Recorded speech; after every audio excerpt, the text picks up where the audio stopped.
11월 24일 오늘도 하나님의 말씀을 함께 묵상하겠습니다. 오늘은 욥기 8장부터 14장까지의 말씀으로 함께합니다. 고난 중에 괴로워하는 욥, 그리고 친구의 아픔을 위로하기 위해 찾아왔던 욥의 친구들. 하지만 도대체 고난의 이유를 알 수 없다고 울부짖는 욥의 말에 친구들이 반박하며 위로의 자리는 어느새 논쟁의 자리로 바뀌었습니다. 앞서 등장했던 엘리바스에 이어 수아 사람 빌닷이 욥을 비난하며 나섰습니다.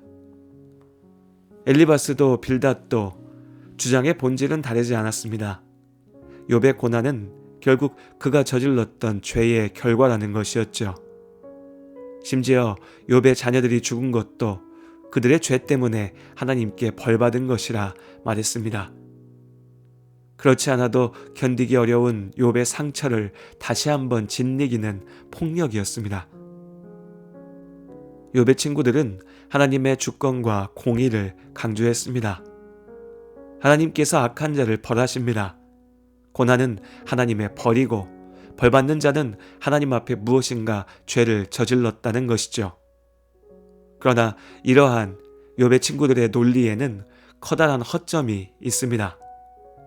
우리가 이미 보았듯이 욥의 고난은 죄에 대한 벌이 아니었습니다. 욥기의 시작 1장 1절에서는 말합니다. 우스 땅에 욥이라 불리는 사람이 있었는데 그 사람은 온전하고 정직하여 하나님을 경외하며 악에서 떠난 자더라. 하나님께서 욥이 의로운 사람, 악에서 떠난 사람이라 칭찬하셨습니다. 하나님은 욥을 벌하기 위해 고난을 허용하신 것이 아니었습니다. 엘리바스와 빌닷, 욥의 친구들은 욥이 죄를 저질렀다라고 말합니다. 그러나 정작 무엇을 어떻게 잘못했는지는 말하지 못하지요. 당연합니다. 그들은 욥의 삶을 보지 못했으니까요. 그저 모든 고난은 죄에 대한 심판이라는 전제를 세워놓고 욥을 정죄하는 것이었습니다. 욥은 답답했습니다. 그가 친구들의 주장에 반대했던 것이 아닙니다. 욥도 하나님의 주권, 하나님께서 세상의 주인이심을 알았고 믿었습니다. 하나님께서 공의의 하나님이시라는 사실을 알았죠. 그랬기에 더욱 이 상황을 받아들이기 어려웠습니다. 욥은 자신이 아무 흠이 없다 주장하지 않았습니다. 오히려 하나님의 위엄 앞에 자신의 존재가 티끌과 같다 고백했습니다. 그러나 이토록 고통스러운 심판에 던져져야 할 분명한 죄를 저질렀던 것도 아니었습니다. 만일 이 모든 일이 하나님의 심판이라면 공의로우신 하나님께서 왜 욥에게만 이토록 엄격하게 판단하시는지 이해할 수 없었습니다. 그렇기에 욥은 하나님께 외쳤습니다. 내가 하나님께 아뢰오리니 나를 정죄하지 마시옵고 무슨 까닭으로 나와 더불어 변론하시는지 내게 알게 하옵소서. 가슴을 후벼 파는 친구들의 비난에도 욥은 오로지 하나님을 붙잡았습니다. 오직 하나님께서는 나를 온전히 아시니 공의의 하나님께서 나의 이 고통을 알아주실 것이라 믿었죠. 그렇게 하나님의 답을 구하였습니다. 그러나 욥의 간절한 외침에도 당장 하나님의 답은 없었고 친구들은 더욱 거칠게 욥을 비난했습니다. 이번에는 또 다른 친구 소발이 나섰습니다. 욥의 잘못을 세세하게 말하였으나 결국 그 비난의 본질은 다른 친구들과 다르지 않았습니다. 어쨌거나 모든 것이 다 욥, 너의 죄 때문이니 일단 회개해라. 그러면 하나님께서 복을 주실 것이다. 라는 것이었죠. 욥이 답답함을 토로할수록 그들은 오히려 더 목소리를 높여서 왜 회개하지 않고 스스로 의롭다 하느냐며 그를 비난했습니다. 욥의 친구들은 자신들이 하나님을 정확히 알고 있다고 확신했습니다. 그런데 한 가지 의문이 듭니다. 우리가 하나님을 완전하게 다 이해할 수 있을까요? 물론 우리는 하나님에 대해 분명하게 확신하고 말할 수 있습니다. 하나님께서 세상의 창조주시며 세상의 주인이 되십니다. 하나님께서는 공의와 또한 사랑의 하나님이십니다. 우리의 기도 가운데 일하시고 우리를 구원하시는 하나님이시죠. 우리는 이 같은 사실을 확신합니다. 하나님께서 우리에게 말씀하셨기 때문입니다. 그런데 하나님께서 욥이 죄인이라 하셨나요? 인생을 살며 우리가 경험하는 모든 고난이 죄에 대한 심판이라고 하셨습니까? 그렇지 않습니다. 하나님께서는 욥이 의로운 사람이라 칭찬하셨습니다. 모든 상황에서 하나님이 어떻게 일하실지 다 안다는 말은 바꾸어 말하면 하나님께서 사람의 계획과 계산 아래 계신다는 것입니다. 아무리 엄숙한 목소리로 확신에 차서 말해도 이것은 거룩한 신앙일 수 없습니다. 욥의 친구들은 자신들의 경험과 지식, 배움과 논리로 만들어낸 틀 안에 하나님을 가두려 하고 있습니다. 이것은 교만이며 아집이고 스스로 세운 우상이 될 수 있습니다. 우리는 하나님께서 우리에게 알려주신 만큼 나를 사랑하시는 하나님에 대해 예수 그리스도의 십자가 구원에 대해 충분히 알 수 있습니다. 그러나 하나님의 뜻을 다 알 수도 다 이해할 수도 없지요.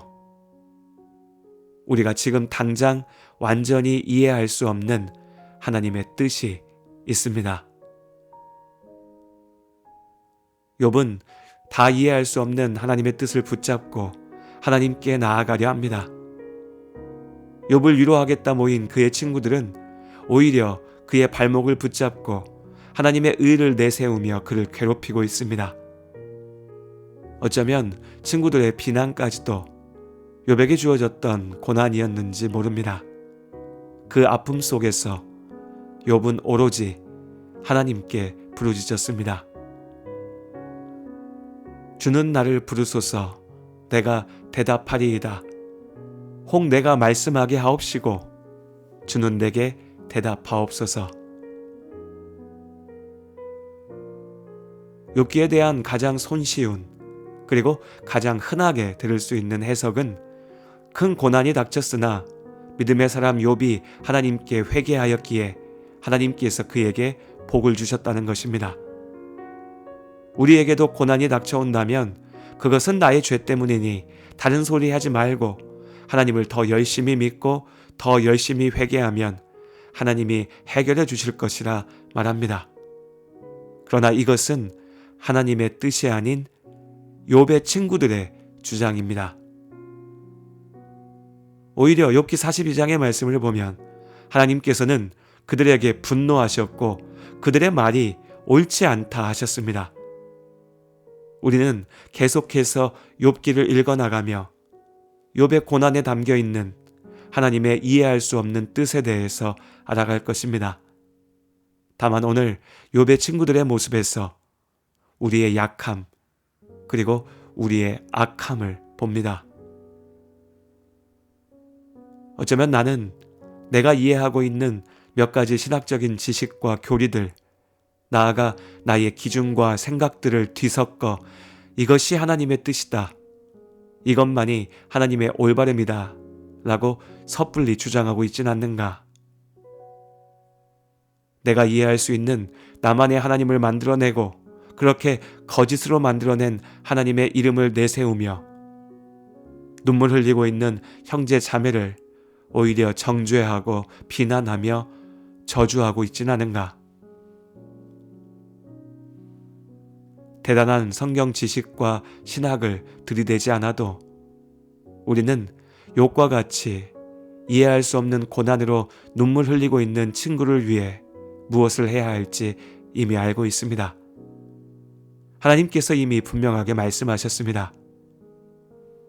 하나님께서 그의 곁에 함께 하시듯 우리도 눈물 흘리는 이의 곁에서 함께 머물러야 합니다. 함께 울고 함께 기도해야 합니다.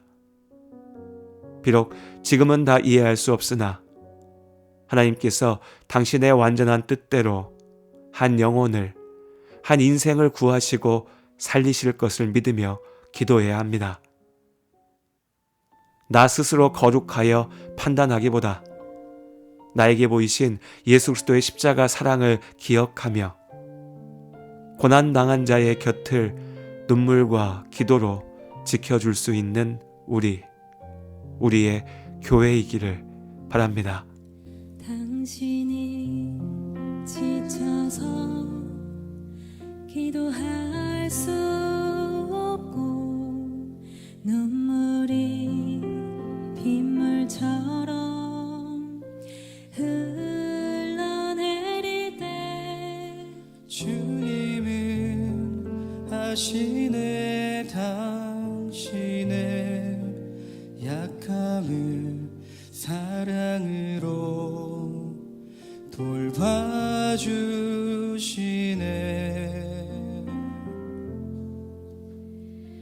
누군가 널 위하여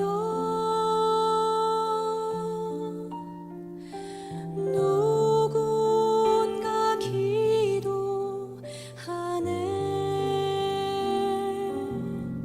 내가 홀로 외로워서 마음이 무너질 때 누군가 널 위해 기도하네.